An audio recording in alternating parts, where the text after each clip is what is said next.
And I think I'd like to delve a little bit more in, if I can, to the charity sector side. But Helen, if I can come to you, I think it's really important if you can give us an overview of the kind of the behind the scenes of FOP, because I think there's so much more to running a small charity now than just supporting I say just, but supporting the community, which I think is historically where most of them start. Can you kind of give us an overview of your role, your typical week, just to kind of that breadth of activity that you're actually doing? Yeah, so I don't have a typical week. And sometimes and there's times where I think my life is so crazy is because of this charity and the cards we've been dealt. We set up the organisation when Oliver was, and it was simply a website with photos of fundraising activities. We just that was it. We wanted to raise money to support the research into FOP at Oxford, so we set up a website. It was very simple. Put up a few photos as a way of saying thank you for holding a bingo evening, a line dancing evening. And then very quickly we realised that if we wanted to make a real difference, we needed to be a charity.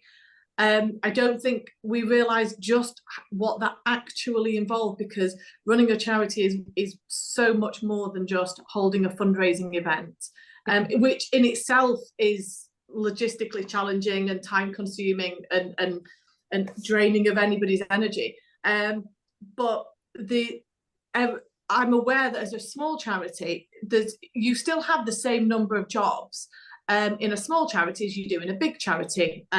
So you still need the social media you need to do. You've got your governance, you've got your fundraising managers, you've got grants and trusts to apply for, you've got all the governance. So in a big charity, you have a team of people doing each one of those roles. And in many cases, you have a team of people managing the team of people. Whereas in a small charity, that is what often comes down to one person or two people, or maybe two people and a volunteer. I mean, we're fortunate in that we're able to, this is my full-time job, because it had to become that, because the demand on me volunteering my time was such that I couldn't teach and do this at the same time. So we have all the paperwork, we have managing the fundraisers, we have to thank them because each one matters to us, however much they raise. We need to apply for grants and to grants and trusts to fund the projects that we want to hold. There's so many more projects that we want to host for our families, but we haven't got the time to apply for the grants, and also to actually project manage each one of those projects. We don't have a project manager to manage the project, so we kind of get to a sticking point. And then we've got all the sort of the communications with the industry, the researchers, the pharmaceutical companies, liaising with all of those different people. And there's so many different hats that we have to wear. And Chris does a lot of the pharmaceutical side of things and the regulations, where I do the more day-to-day running of things, which can be speaking to OTs, asking for signposting towards beds or equipment, to patients who are struggling to get it, don't know who to contact when they've got a specific issue, they've lost an email address, they need more advocacy. So yeah, and then putting on events. So we were incredibly fortunate to have the opportunity to do an event earlier this month with Medics for Rare Diseases, but the event organisation of that came down to me. So whilst I'm doing that, I'm not organising or doing something else, and it is very much a case of spinning plates with all the tasks. Graphic design, we don't generally pay for a graphic designer, so those thankful for online websites that offer you free design packages and take what you can for free, because money is so very, very precious and so limited, and you've got to take care of every single penny, because we don't have unlimited funds. Not that even the big charities do, but our budgets are so very small, and each penny matters when you're wanting to, support the research and the families. So we're becoming experts in everything, but it's very often we're becoming experts just before we need to be that expert. So not long ago we were in the process of having to go through the NICE process, so we had to learn what that meant. We had to learn what information we needed to gather, because this isn't our career path. We haven't you know, we are literally learning day by day, and then as the next challenge comes up, we have to learn how to deal with that. And it's very much everything is on the go, and we just have to hope we're doing the right thing and the best thing for both our child and also everyone else we support, because they deserve the best. Well, and the thing to point out there, of course, is that every one of those activities in the real world, if you like, they would all be a specialist career discipline for which people Yeah, were trained and had a career trajectory. And yet here yeah, you are, one person trying to do communications, fundraising, grant writing. I mean, that is an that really that's complicated massive. task that normally Not very good requires at that. special, Terrible at that. I you mean, know. yeah. I mean, I am quite. I do think that having a training in teaching has actually lent itself quite well to this job career shift, because teachers, as we know, are very good at doing lots of different tasks. Yeah. So I do think it set me up well for this. Well, and we talked at the start before we joined the webinar went live about that feeling of imposter syndrome. And there's nothing more inducing of imposter syndrome than having to work across, 17 different career disciplines in one role, none of which you've Yes. probably trained for. No. Which then, of course, also brings its own layer of anxiety and, feelings of inadequacy and stress. So, yeah, really good summary there. Thank you. And Dan, what changes have you seen since forming the Cats Foundation? And how are you seeing the need for organizations small such as yourself to become more professionalized? It's changed a huge amount, and we have become more professional, like everyone has, because you need to. I always think back to one of my very first bosses, a really flamboyant Frenchman, and he used to say to me, "You always employ people smarter than you, because if you do that, you'll be successful." And I took that with Cats by looking at the people around us. So we have friends who are auditors, friends who are accountants, friends who work in sales, friends who work in pharma. We should, and we did, leverage their expertise, because we can't do that all. We can't be providing one-to-one support, going to conferences to give presentations, raising money. So by leveraging their expertise, kind of reduced our workload, and they were happy to get involved because they were doing stuff they enjoy, and actually the stuff they're good at, which really kind of propelled us forward and also made us a lot more professional. So we had things in place very early on, really, that enabled us to kind of get going, to raise funds, to work with clinicians, to kind of make a difference to the community. And one of the things that we always ask ourselves at Cats is, are we doing enough for the community? Outside of all the noise, the fundraising, the research, are the families getting enough support? And there was a point, I think it was about 6 or 7 years ago, we were dropping away from that. And we realized that my wife and I, we were exhausted, burnt out probably, from being full-time carers, having 2 young children, working, running a charity, and with all these families that need help. So the best thing we did was then, right, we brought in support workers whose role is purely to provide the support to families, which means they get everything they need. That was transformative for us, because it then meant we could focus on running the charity, doing the boring, doing the admin, doing the accounts, raising money, the stress that brings, anxiety. And then if you're hearing families who are telling these awful stories, the pressure becomes too much. And that really helped us then divide up tasks very clearly. You do this, I'll do that, you do this. It just meant we could then break down the roles, set little goals and targets, as I said before, and then we could achieve them. And with Tay-Sachs and Sound Disease, we're part of a collaborative, so the LSD Collaborative for Lysosomal Storage Diseases, great group of organisations in the UK, all small advocacy. And I remember we joined that very early enough to setting up, and all the different CEOs from those organisations said, do not reinvent the wheel. If there's stuff we can support you with, or stuff we've done, use it, tweak it, change it, but don't make the mistakes that we made. And that's something, again, we've taken on and we've used when we've helped set up groups in different European countries, where we've said, look, we've got these resources already done, translate them, tweak them, make them for your region. It took us 1 year to do this. It could take you 3 months, and it speeds up that process, because at the end of the day, the families need support. And that's always the question we're asking. Are the families getting the right support? And I think emotionally, that also keeps you in check. When it comes to burnout, it's keeping you focused on the goal, which is what you set up in the first place. For us, it was never to find a cure, because we knew we could never find a cure for Emily. We wanted to find a cure for the community, But more importantly, people just needed support at point of diagnosis because there was nothing. And that's something, when we reflect back on what we've achieved, I'm very proud of as a group that we've done. There's a lot more we could do, but we do talk about everything that we have achieved, which is a lot.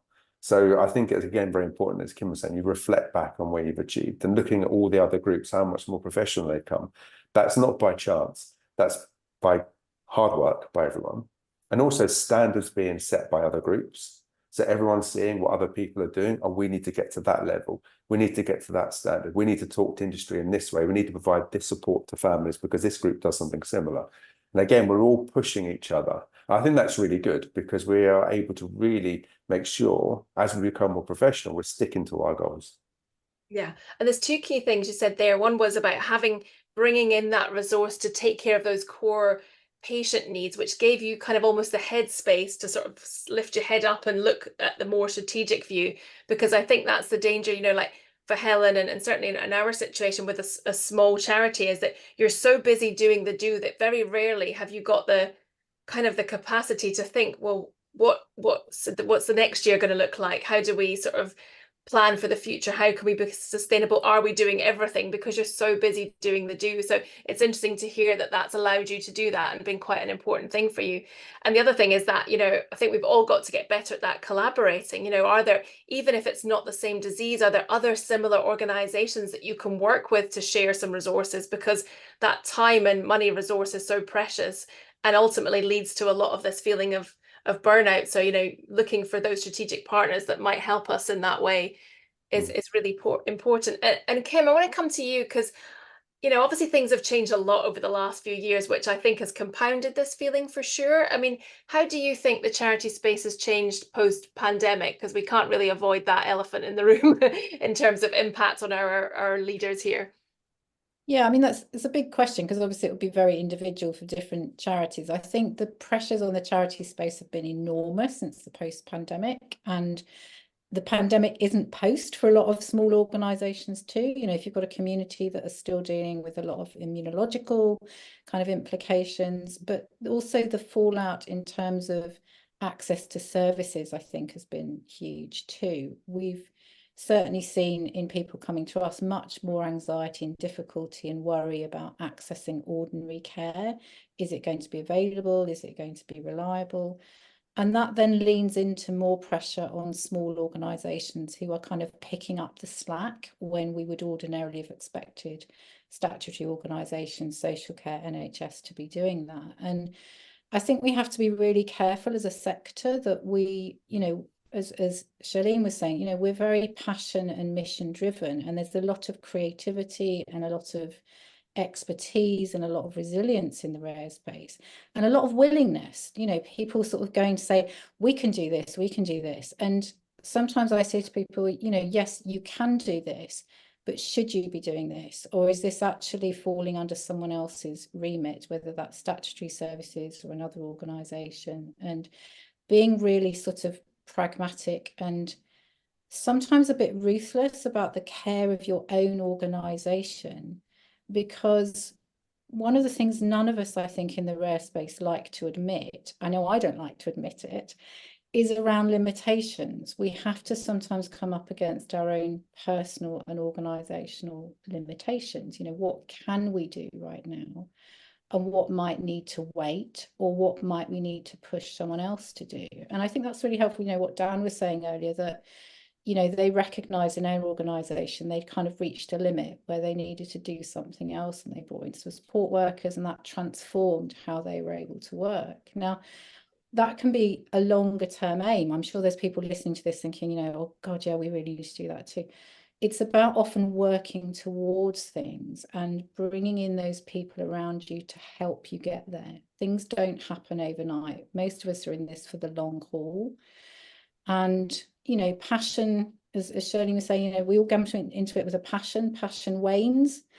Passion gets, you know, a bit snuffed out at times. And, you know, my colleague has this wonderful phrase about, you know, don't burn yourself out on the heat of your own flame. And I always think that's such a lovely term. But we also need other people around us to kind of keep that flame wafted, to give it oxygen, to keep it alive. You know, we do need each other. And I think this is where the rare disease space has great strength, actually. It's got hold of this idea of collaboration much more quickly, out of necessity sometimes. But that is going to be so needed going forward. Better collaboration, better sort of joint projects, better joint and co-working, because the pressures on the, you know, the charity sector are not going to be lifting anytime soon. You know, the cost of living crisis, the increase in mental health problems, you know, the challenges that we're facing across society, that they're not going to be solved, or they're not going to kind of ameliorate overnight. So we need each other, and we need to be accountable to each other too. You know, we need to be able to say to each other, is this the time for you to do this, or might that need to wait for a bit? You know, whether that's organisationally or personally. And that's hard. You know, I've had people say that to me, and I've like, oh, for goodness sake, it needs to be done. Let's just do it. And they're like, and we need good people around us who can say that in, you know, kind, supportive and thoughtful ways. I think that is important, isn't it? You know, having that ability to recognize that it's okay if you cannot keep up with things, to sort of almost pull back a little bit and go, okay, are we taking care of that core community need? Some of the rest of this might be distractions or might be important, but where is it in the list of priorities? Can we kick it down the road a bit? Not everything has to be done now all of the time for everybody, because it is not sustainable. Helen, I want to come to you on something which, you know, I've really personally struggled with this as a support group leader, and that is who supports the supporters. And is there kind of a situation where, as the sort of face of a group, you sort of stop becoming the community because you become something else? How do you find that as a family affected? So in terms of supporting the supporters, I think sort of going back to this idea that I think you have to recognise that you are being moved out of the world that you were trained for and into, like you say, a range of careers. And I think your first point is to actually realise that you will need help, and there are organisations out there to support small charities. There's Beacon has been invaluable for us as an organisation to offer their support, the training, just the connections that we've made through Beacon. And I think it's really important as a small charity to recognise where you can reach out and get help from. And like Kim was just saying, we're all facing very similar challenges. And whilst I might be supporting a family with FOP, and it's the same as the message that's going to go out tomorrow for Rare Disease Day, which is, you know, each one of us is rare, but collectively we are many. And our challenges are very similar across, that we all are all facing.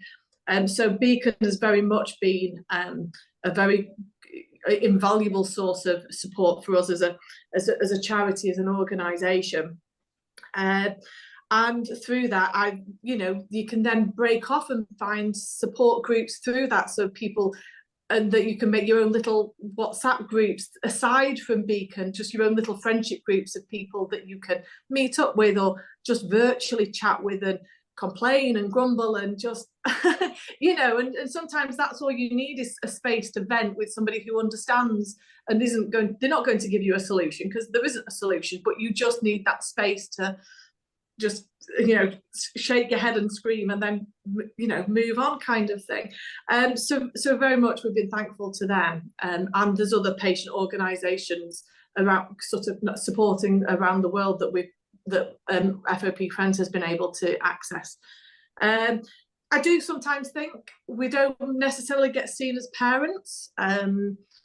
We are seen as parents because Oliver now, as he's now approaching 16, is becoming an advocate in his own right for both his journey of living with FOP. But I think sometimes it can be easy to forget, for people to forget that we are involved in this for a reason, and that this isn't our career choices.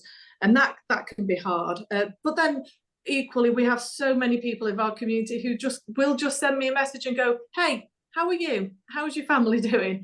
How's Oliver doing? And I'll be like, oh, he's driving me insane. Because, we still have that very normal parent, teenager relationship, and there's many a day I could sell him, but because that's the reality. He's still not studying for his exams like every other 15-year-old in the country right now. So we have very normal experiences in that respect. So sometimes I think we're not recognized as parents and as such, but we are very fortunate to be part of a community of people who do just send me a message and Chris and check in and say, how you doing, or Oliver's doing good, and that does mean a lot. That does mean a lot to get some of it back. So yeah.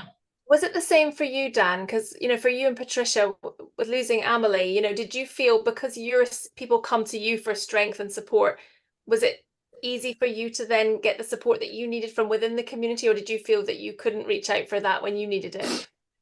We were lucky in that we had friends we could turn to within the community, and also outside in other disease areas like the LSD Collaborative. I could speak to those guys about how we were feeling, because a lot of them had been through that journey. The thing that I wanted to say that I now find funny is people say the most outrageous things to you as founders, and they don't think. I never forget having my commitment to the community questioned by someone, and this was 4 weeks after I'd missed the birth of my third child, because I was running a conference in another country with Amelie and her sister.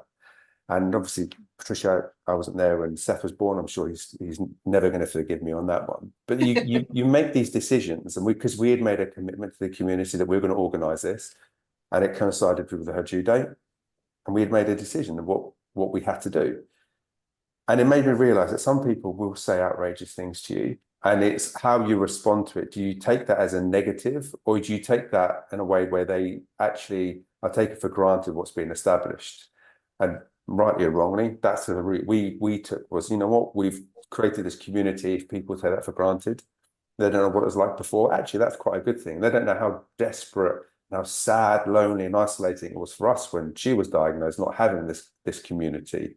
But that's one of my big learnings, is people will say some outrageous things to you that you're kind of like, oh, that's a bit close to the bone. And how did you cope with that? Because that's difficult, when you've made that choice, that's hard to hear that and to know how to respond to that. No, it's good. You can either be, for those of you who know my wife, she's Mediterranean, so she's quite sarcastic, and she will say what she thinks. But then I'm very British, so I will reflect. And actually, it works quite well. I'm more of a reflective person. If I don't agree with something, I will take time to work out how I will respond to that person later. I think not being reactive sometimes really helps. You just have to take some things on the chin and then deal with it at a later date. But it's grating sometimes, because the amount of time and effort, the family occasions we never attended, the holidays we haven't gone on, the school things we've missed because we made commitments. A lot of this we're doing is the evenings and weekends. So it does impact our family. And our kids are great with it, they know that. But still, I think that you have to personally come to terms with that's the decisions you're making, and you can't use that and have any resentment. And again, we've always said, if there's either of us feel resent a decision we've made, it's the wrong decision. And sometimes people say to us, is there anything you would have done different family while she was alive? Absolutely not. We have zero anything we would change for the care we gave her, because we believe we gave her the highest level of care. That's our opinion. If we start doubting that would be traumatic for us to go through. And it's the same here. We believe that what we're doing is the right thing and the good thing for our community. The moment we start doubting that I think is going to be a moment where we need to start thinking maybe we should step away because we're not doing it. That passion may have gone. I think that's something I hear a lot of, is that feeling of people have gone into it for these reasons, and then they feel almost like the drive and the pull on their time and their resources to run the charity takes them further away from actually having time with the child that started all of this. And then there's that, actually I'm doing all of this for other people, but am I then meeting my need? Is there more I could be doing at home for that? And that awful feeling of that inner conflict, which can be really, really paralyzing for people, because then you're so torn, aren't you, between all of these different pools on your time. So yeah, absolutely. I really appreciate you sharing that, Dan.